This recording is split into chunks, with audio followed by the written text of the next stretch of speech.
25 अगस्त 2022 की सुबह अंधेरी की रहने वाली 15 साल की वंचिता राठौर स्कूल जाने के लिए अपने घर से निकलती है।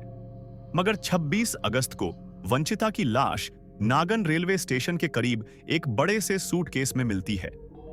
उसका जिस्म कंबल में लपेटा हुआ था। शरीर पर चाकुओं के वार के निशान थे। तो आखिर वंचिता की इस हालत का जिम्मेदार कौन था?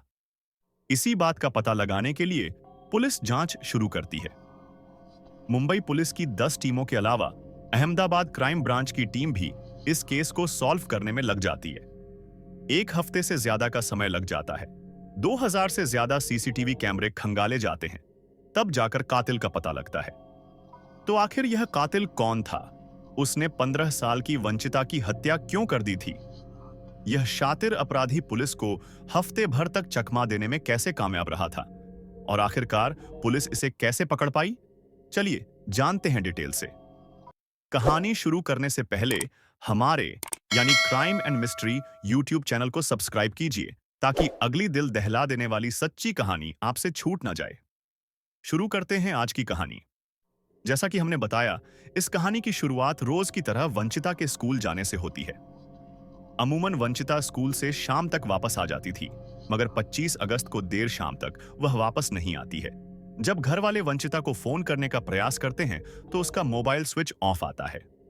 कुछ दोस्तों से फोन करके वंचिता के बारे में जानकारी लेते हैं तो पता चलता है कि वंचिता स्कूल ही नहीं गई है। जब परिवार वालों को यह पता चलता है तो वे और भी ज्यादा चिंतित हो जाते हैं। अपने लेवल से प्रयास करने के बावजूद जब परिवार वाले लड़की का पता नहीं लगा पाते तो वे अंधेरी पुलिस स्टेशन जाकर बेटी की मिसिंग रिपोर्ट दर्ज करवाते हैं। अगले दिन यानी 26 अगस्त को शाम के 3:30 पर पुलिस को पास के ही नागन रेलवे स्टेशन के रेलवे ट्रैक के पास एक लावारिस बैग मिलने की खबर मिलती है। जल्द ही पुलिस वाले मौके पर पहुंचकर बैग खुलवाते हैं। उसके अंदर कंबल में लिपटी हुई एक लड़की की लाश मिलती है। लड़की के शरीर पर गहरे जख्म के निशान मिलते हैं। जिस बैग में लड़की की लाश मिली थी, उस बैग में एक स्कूल यूनिफॉर्म भी मिलता है। स्कूल यूनिफॉर्म की मदद से 1 घंटे के अंदर ही पुलिस वाले पता लगा लेते हैं कि यह लाश किसी और की नहीं बल्कि वंचिता की ही है। पहले से वंचिता की मिसिंग रिपोर्ट दर्ज हो चुकी थी, इसलिए परिवार वालों को डेड बॉडी की आइडेंटिफिकेशन के लिए बुलाया जाता है। जल्द ही कंफर्म हो जाता है कि यह लाश वंचिता की ही है। अब सबसे बड़ा सवाल था, आखिर वंचिता की यह हालत किसने की है? सवाल आसान था, मगर इसका जवाब इतना पेचीदा होने वाला है, इसका अंदाजा किसी को नहीं था। शुरुआत में तो लोकल पुलिस ही इस केस की जांच करती है, मगर 1-2 दिन ऐसे ही निकल जाते हैं। फिर इस मामले को सॉल्व करने के लिए मुंबई क्राइम ब्रांच की 10 टीमें लग जाती हैं। सबसे पहले आसपास के सभी सीसीटीवी फुटेज चेक किए जाते हैं। जिस रास्ते से अमूमन वंचिता जाया करती थी, घर के आसपास के सीसीटीवी फुटेज में वंचिता जरूर दिखाई देती है, मगर आगे जाकर वह स्कूल की तरफ जाने वाले रास्ते की बजाय किसी और रास्ते पर जाते हुए दिखाई देती है। फिर कुछ देर बाद की सीसीटीवी फुटेज में वंचिता 2 लड़कों के साथ देखी जाती है। सीसीटीवी फुटेज में वंचिता के साथ 2 लड़कों का दिखना इस केस में पुलिस के लिए पहला ब्रेक थ्रू था। पुलिस वाले सबसे पहले इन लड़कों के बारे में जानकारी निकालते हैं तो पता चलता है कि ये दोनों ही लड़के अपने अपने घर से लापता हैं। अब पुलिस वालों को शक होने लगता है कि कहीं ना कहीं वंचिता वाले केस से इन दोनों लड़कों का कुछ ना कुछ कनेक्शन जरूर है। बस इसके बाद पुलिस वाले उन लड़कों की एक्टिविटी को ट्रैक करना शुरू करते हैं। इन लड़कों का मोबाइल लगातार स्विच ऑफ आता है, इसलिए पुलिस लोकेशन ट्रैक करने में भी कामयाब नहीं हो पाती। शक होने लगता है कि ये लड़के कहीं शहर छोड़कर भाग तो नहीं गए हैं, इसलिए अब पास के रेलवे स्टेशनों पर जाकर वहां लगे सीसीटीवी फुटेज की जांच शुरू होती है। मुंबई के अलग अलग लोकेशनों पर मौजूद रेलवे स्टेशनों पर जाना और वहां पर लगे हजारों कैमरों को चेक करना बड़ा ही मुश्किल काम था, मगर फिर भी पुलिस वाले इस काम को शुरू कर देते हैं।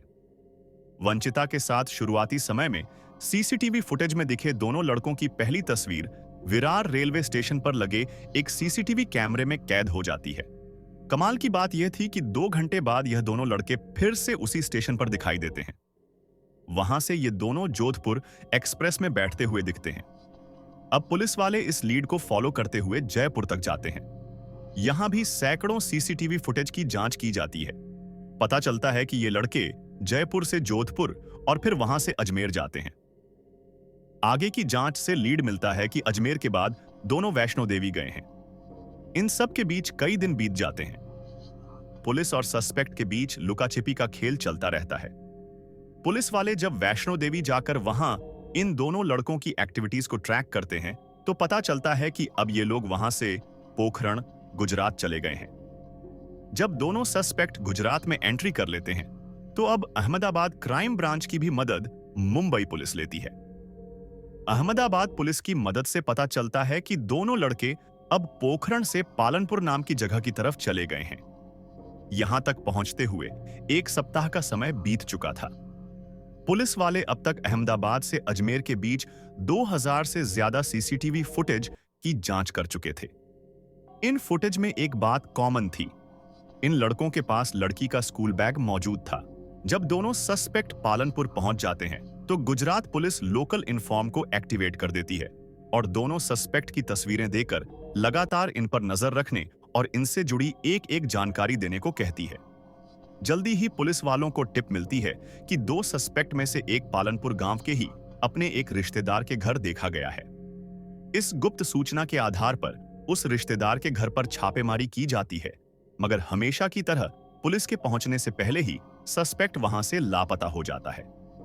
हालांकि कुछ ही समय बाद पुलिस को फिर से अपने एजेंट से जानकारी मिलती है कि दोनों सस्पेक्ट पास के ही एक लॉज में रुके हुए हैं।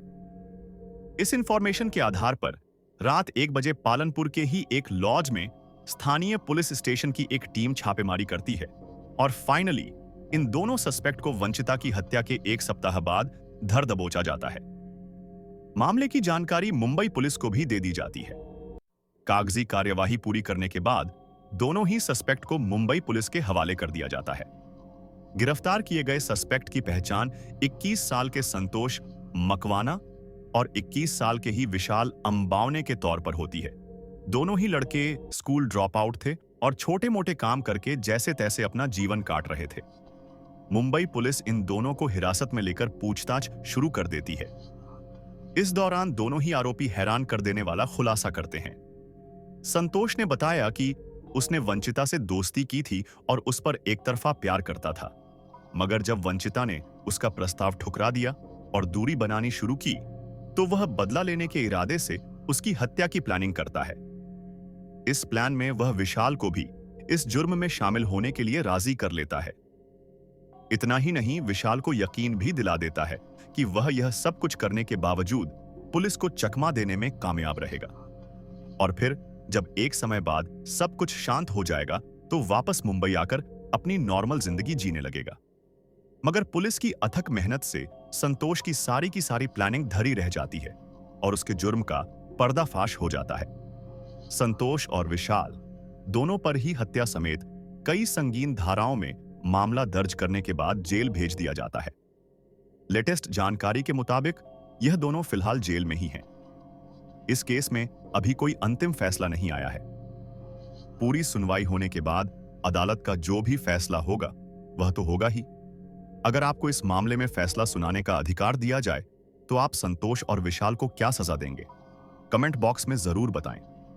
दोस्तों, हमारा उद्देश्य यह है कि लोग इन घटनाओं से सीखें और गलत रास्तों पर चलने से बचें। यह कहानी एक महत्वपूर्ण चेतावनी है जो हमें बताती है कि जीवन में सही फैसले लेना कितना जरूरी है।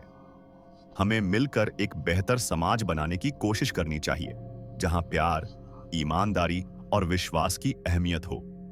इन सच्ची घटनाओं से मिलने वाले संदेश हमें सोचने पर मजबूर करते हैं कि हम अपने जीवन में किस दिशा में बढ़ रहे हैं।